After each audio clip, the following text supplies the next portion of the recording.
हाय दोस्तों, कैसे हैं आप। मेरा नाम शहज़ादा सिंह कपूर। तो जो आज का टॉपिक है वो भी जीएमओ मस्टर्ड के ऊपर है।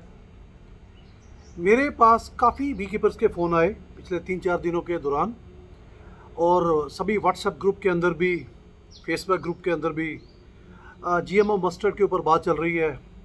ज़्यादातर जो बी कीपर हैं इसके विरोध में खड़े हुए हैं। बी कीपर इसलिए खड़े हुए हैं क्योंकि उनको ये लग रहा है कि शायद इससे उनका फ्यूचर या बी कीपिंग इंडस्ट्री खतरे में है।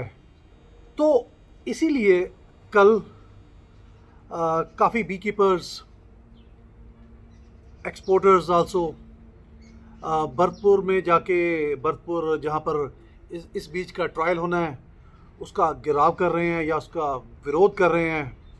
क्योंकि जो लैंग्वेज मेरे पास आ रही है उसमें तो यही नज़र आ रहा है कि वहाँ पर जाके जीएम सीट का विरोध कर रहे हैं। तो मेरे पास ही फ़ोन आया। तो मेरी एक आदत है, मेरी ये आदत है कि जब तक मैं सब्जेक्ट के ऊपर पूरी रिसर्च नहीं कर लेता तब तक उसकी ना मैं प्रेज़ कर सकता हूँ ना ही उसका मैं विरोध कर सकता हूँ। और यहाँ पर भी यही हो रहा है। कुछ बी कीपर ये बोल रहे हैं कि जीएम मस्टर्ड से जहरीला तेल आएगा, मक्खियाँ मर जाएंगी, एक्सपोर्ट के ऊपर बैन लग जाएगा, बी कीपिंग तबाह हो जाएगी। इस तरह के क्वेश्चन कर रहे हैं। मे बी ये बात ठीक हो सकती है, पर यह बात गलत भी हो सकती है। क्योंकि अगर आप इंटरनेट के ऊपर भी रिसर्च करें तो भी आपको जीएमओ के ऊपर मिली जुली प्रतिक्रिया मिलेगी। यूरोपियन कंट्रीज़ जीएमओ के ख़िलाफ़ हैं। अमेरिका हो गया, या साउथ अमेरिका के कंट्री हो गए, या एशिया हो गया, या मिडल ईस्ट अफ्रीका, ये इसके फेवर में भी नहीं है और अगेंस्ट पे में भी नहीं है।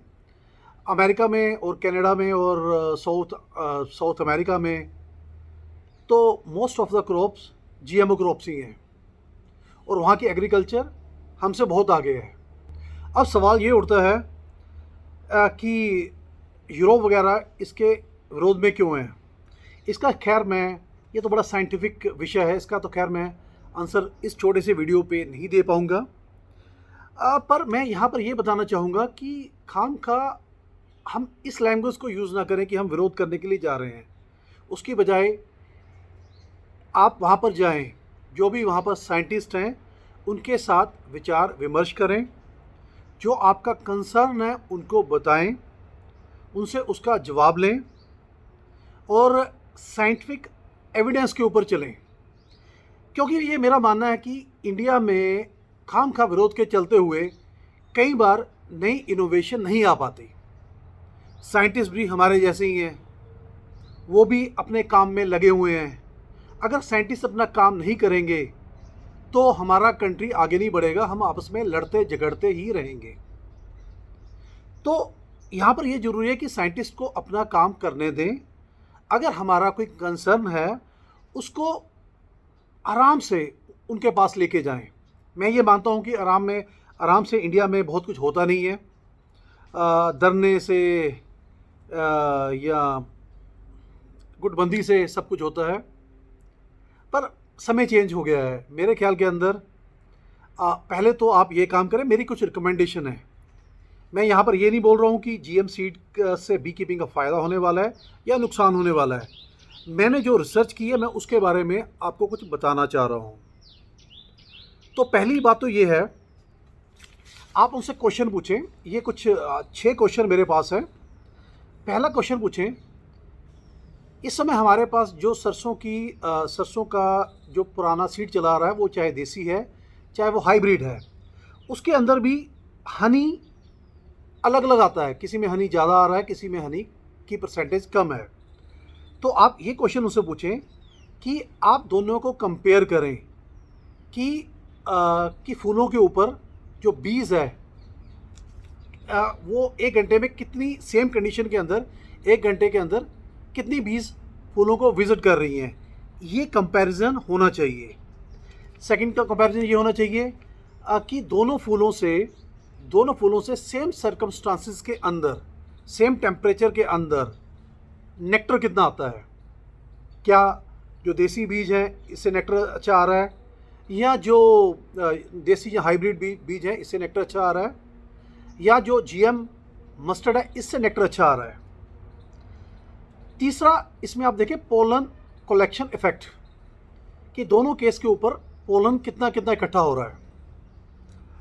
चौथा, आप इस पे चेक करें बी पॉपुलेशन इफेक्ट, कि जो बी की पॉपुलेशन है कहीं ऐसा तो नहीं है जीएम क्रॉप के ऊपर जाके बीज मर रही हों, तो आप बी कलेक्शन बी पॉपुलेशन को भी आप चेक कर सकते हैं। हम बी कीपर करते हैं कि सेम कंडीशन में बक्से रख के चेक कर सकते हैं कि बीज बढ़ रही हैं, मतलब कंपैरिजन करना हमने, तो यहाँ पर कंपैरिजन बहुत ज़रूरी है कि देसी का और हाइब्रिड के साथ जीएम क्रॉप का, कि दोनों में बीज पॉपुलेशन में क्या फ़र्क पड़ रहा है। आप क्वीन एगलिंग के ऊपर भी देखें कि क्वीन बिहेवियर के ऊपर या क्वीन एगलिंग के ऊपर क्या फ़र्क पड़ रहा है, क्वीन उतने अंडे दे रही है या उतने अंडे नहीं दे रही है। इसके अलावा छठा पॉइंट आ जाता है बी बिहेवियर, कहीं कहीं जीएम क्रॉप के ऊपर जाके बीज ज़्यादा अग्रेसिव तो नहीं हो रही, उसकी टेंडेंसी स्वार्म की टेंडेंसी ज़्यादा बढ़ तो नहीं रही है। ये मेरी तरफ से 6 पॉइंट हैं जो एक बी कीपर को सवाल करने हैं कल जाके उन साइंटिस्ट से, और बड़े नम्र तरीके से आप उनसे सवाल करें और उनको बोलें कि हम आपके साथ एक कमेटी बनाना चाहते हैं जिसमें जो सूझवान या पुराने बी कीपर हैं जो इस सभी चीज़ को समझ पाएँ, वो उनके साथ मिल के काम करें, विरोध ना करें, गिराव ना करें, उनके साथ मिल के काम करें। क्योंकि अगर हम इसी तरह से साइंटिस्टों का गिराव करना शुरू कर देंगे तो साइंटिस्ट भी डीमोटिवेट हो जाएंगे। ये तो है बी कीपर के लिए एजेंडा। अब मैं एक सेकंड बात करना चाहूँगा, वो है एक्सपोर्टर्स के लिए, क्योंकि कुछ एक्सपोर्टर भी वहाँ पर जा रहे हैं। एक्सपोर्टर को चिंता है कि हनी हमारा बाहर बैन ना हो जाए। अब उनकी ये चिंता के ऊपर भी मैंने रिसर्च की और मैं कुछ बताना चाहूँगा। होता ऐसा है कि इंडिया को जो हनी एक्सपोर्ट हो रहा है वो मेजर एक्सपोर्ट होता है इस समय अमेरिका के अंदर, यूरोप के अंदर सेकंड नंबर पे एक्सपोर्ट हो रहा है, तीसरा मिडल ईस्ट के अंदर एक्सपोर्ट हो रहा है, फोर्थ कुछ एशियन कंट्रीज़ हैं वहाँ पर एक्सपोर्ट हो रहा है। तो जो अमेरिका के अंदर एक्सपोर्ट हो रहा है उसमें जीएमओ का कोई फंडा नहीं है। जीएमओ हनी हो या ना हो उनको कोई फ़र्क नहीं पड़ता, क्योंकि अमेरिकन गवर्नमेंट ये बोलती है कि अगर बीज को जेनेटिक मॉडिफाइड नहीं किया, बीज को, मधुमक्खी को, तो हनी का इससे कोई लेना देना नहीं है। तो चाहे वो जीएमओ हनी है चाहे वो नॉन जीएमओ हनी है, उसके ऊपर कोई भी बैन नहीं है, ये अमेरिका वालों का मानना है। अब मैं बात करूंगा मिडिल ईस्ट की, क्योंकि यूरोप को मैं अलग रखूंगा, क्योंकि यूरोप को थोड़ा डिटेल में बात करेंगे। मिडिल ईस्ट में भी इसका कोई ज़्यादा बड़ा कंसर्न नहीं है। मैं खुद दुबई में रहता हूँ। मिडिल ईस्ट में ज़्यादा बड़ा कंसर्न नहीं है, उनको जीएमओ हनी या ना हनी से कोई लेना देना नहीं है। एशियन कंट्री होगी, आप इंडिया में हनी सेल ही कर रहे हो, यहाँ पर भी लेना देना नहीं है। अब मैं बात करूँगा यूरोप की, क्योंकि यूरोप में जर्मनी या इंग्लैंड सबसे बड़े हनी के इंपोर्टर हैं। पर आपको जानकर ये हैरानी होगी, हमारा इंडिया का हनी वहाँ पर फेल हो जाता है पेस्टिसाइड की बजाय एंटीबायोटिक्स में। मतलब जीएमओ हमारे लिए इशू नहीं है, हमारा जो हनी वहाँ पर फेल होता है वो एंटीबायोटिक्स के ऊपर होता है। तो यूरोप में अगर हमने हनी बेचना है तो हमारा कंसर्न जीएमओ नहीं है, मेजर कंसर्न एंटीबायोटिक है, उसके ऊपर ध्यान दें। ये मैं सभी एक्सपोर्टर को बताना चाहूँगा, सभी बी कीपर को बताना चाहूँगा। अब आता हूँ सेकंड नंबर के ऊपर, थोड़ा टेक्निकल टर्म्स के ऊपर है। यूरोप के अंदर भी अगर आप जीएमओ हनी सेल कर रहे हैं, उसको दो हिस्सों में बांटा जाता है। एक हिस्सा वो है कि जिनके जिनकी उनके पास रिसर्च है, जिन आप ये बोलो कि जिन जिन फ्लावर की उनके पास रिसर्च है। तो यहाँ पर उनका मानना है कि कोई भी हनी जिसके अंदर 0.9% पोलन का डीएनए जीएमओ का होगा, वो हनी वहाँ पर हम मार्केट नहीं कर सकते। पर आपको एक बड़ी हैरानी वाली बात बताऊं कि हनी के अंदर पोलन क्वांटिटी 0.1% से 0.4% होती है, एवरेज 0.2% होती है। ये 0.9% से बहुत नीचे है। मैं दोबारा रिपीट कर रहा हूं, हनी के अंदर जो जीएमओ का पार्ट है 0.9% पे होना चाहिए। हनी नेक्टर जीएमओ कैरी नहीं करता, पोलन जीएमओ कैरी करता है, और पोलन इटसेल्फ 0.4 से ऊपर हनी में नहीं होता। तो हम हनी यूरोप में सेल कर सकते हैं। पर यहाँ पर भी एक कैच है, क्योंकि कैच ये है कि समय समय के ऊपर अर्जेंटीना हो गया, मैक्सिको हो गया या ब्राज़ील हो गया, ये काफ़ी बड़े हनी एक्सपोर्टर हैं जो यूरोप में हनी एक्सपोर्ट कर रहे हैं। इनको भी प्रॉब्लम आती है क्योंकि इनकी बहुत सारी क्रॉप जीएमओ क्रॉप्स हैं, इनको भी प्रॉब्लम आती है समय समय के ऊपर। पर यह भी एक सच्चाई है कि इनका हनी उन कंट्रियों में जा रहा है। तो यहाँ पर एक्सपोर्टर को थोड़ा सा सोचने की ज़रूरत है। मैंने दोनों चीज़ें दे दी हैं, तो थोड़ा सा आप इस विषय के ऊपर थोड़ा और गहराई में सोच सकते हैं। मेरे पास भी कुछ पॉइंट होंगे तो मैं भी वो पॉइंट आपको बताऊंगा। पर दोस्तों, मैं फिर इस वीडियो के तहत ये कहना चाहता हूँ कि आप साइंटिस्ट का साथ दें, तभी साइंटिस्ट आपका साथ दे पाएंगे। विरोध, धरने, इसकी राजनीति हम ना करें, इसकी बजाय उन लोगों से मिलें। मैं जो बी कीपर कर रहे हैं अगेंस्ट नहीं हूँ।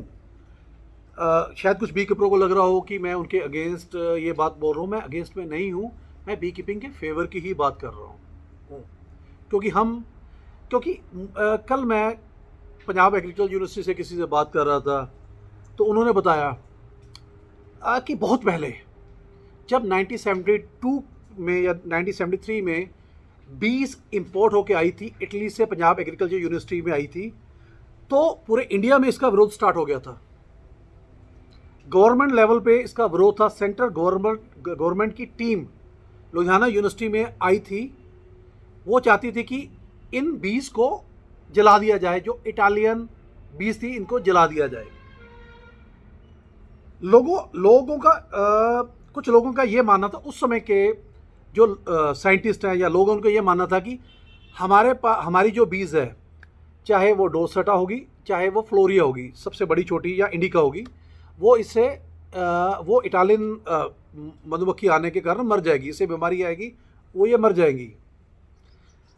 तब ये स्टोरी है। पंजाब एग्रीकल्चर यूनिवर्सिटी में कुछ अच्छे मेरे नोन लोग हैं, वो कोई प्रोफेसर हैं, कोई साइंटिस्ट हैं, उन्होंने जाके बोला कि आप ये बताएं कि अभी भी इंडिया के अंदर जो डोर्सेटा है उसका साइज़ बड़ा है और जो फ्लोरिया है उसका साइज़ छोटा है। ये तो आपस में लड़के अभी तक मरी नहीं, तो इटालियन बीज आने से कैसे मर जाएंगी। तो पंजाब एग्रीकल्चर यूनिवर्सिटी ने इटालियन बीज को लेकर बहुत बड़ी फाइट की।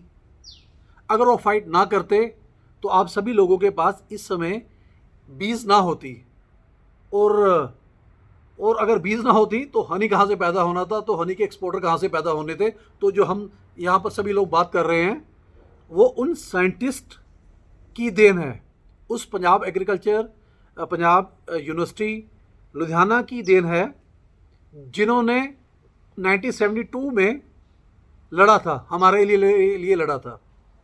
मैं ये बात इसलिए कर रहा हूँ क्योंकि वो भी साइंटिस्ट थे।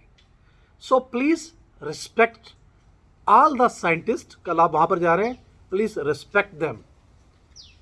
और दोस्तों, मेरी भी यही कोशिश है कि जो भी मुझे जानकारी मिल सके बी कीपिंग के लिए, हनी इंडस्ट्री के लिए, मैं आपको ये जानकारी दे पाऊँ। और मेरा सभी बी कीपर भाइयों से निवेदन है कि इस वीडियो को सभी लोगों से शेयर करें, और जो भी लोग वहाँ पर जा रहे हैं, चाहे वो यूपी के बी कीपर हैं, चाहे राजस्थान बी कीपिंग एसोसिएशन के बी कीपर हैं, चाहे पंजाब से जा रहे हैं, चाहे एक्सपोर्टर जा रहे हैं, जो लोग जा रहे हैं, कृपया इस वीडियो को ध्यान से देखें।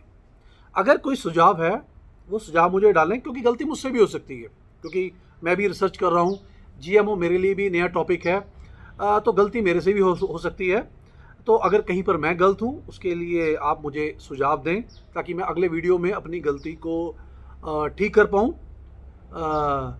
पर ये वीडियो ज़रूर देखें, और इस वीडियो को देखने के बाद आपको समझ आ जाएगी कि आपने वहाँ पर जाके क्या बात बोलनी है। आप मैं दोबारा रिपीट कर रहा हूँ, वीडियो को सभी लोगों के पास भेजें, और हो सके तो इस चैनल को सब्सक्राइब भी करें, क्योंकि अब जो मेरा अपना काम चल रहा है, वो काम तो आप वो ये बोलेंगे कि इसमें ऑटो पे चल रहा है। तो मेरे पास काफ़ी बड़ा टाइम है जो मैं अभी बी कीपिंग को या हनी इंडस्ट्री को दे सकता हूँ। शायद मैं अपनी प्रेजेंस नहीं दे पाऊँ, क्योंकि फिज़िकली मुझे अलग अलग जगह पे पहुँचना पड़ता है। पर इस मीडियम के माध्यम से, यूट्यूब के माध्यम से, मैं अभी आप सभी के साथ जुड़ा रहूँगा। काफ़ी बी कीपरों का मुझे प्यार मिल रहा है, क्योंकि मैंने भी अपनी स्टार्ट बी कीपिंग से की है। मेरे फादर साहब क्या था, पूरी लाइफ ही बी कीपिंग के लिए निकल गई। तो ये मेरा चैनल कंप्लीट डेडिकेटेड है बी कीपिंग के लिए। थैंक यू दोस्तों, थैंक्स टू ऑल, बाय।